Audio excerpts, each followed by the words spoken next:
अहो मामा अहो पोरं ती ना कोणी मला लगीनच होत नाही काय सांगायचं मौका भेटलोय पार आता. मग काय करू मी का बोंबलो तरी शाळा शिक म्हणलं तर जा धवडला जा आळ्या भाट्यावर जा वाळूनवाडीला जा इकडे हिंड तिकडे हिंड या मोठ्या वापरायचं. हो मामा असं ना करू मी तुमच्या परत जाऊ तुमच्या पाया पडतो पण मला पोर द्यावा मामा असं ना करू. अरे तुला काय बोलवेल नाही का काय नाही का आमच्या काय पुरी नाही गोपाल नाही.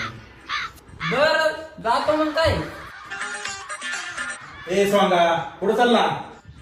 बर जातो येतो मम्मीला घेऊन मी सामान आता बस आता. ए पळा अरे इकडे इकडे ते पुरी ते गाण्याच्या वाटी आण पहिली हे आगन सोडून चावून खा बत्तीस वेळा चावून खा नंतर तुला लय हुशार आहे.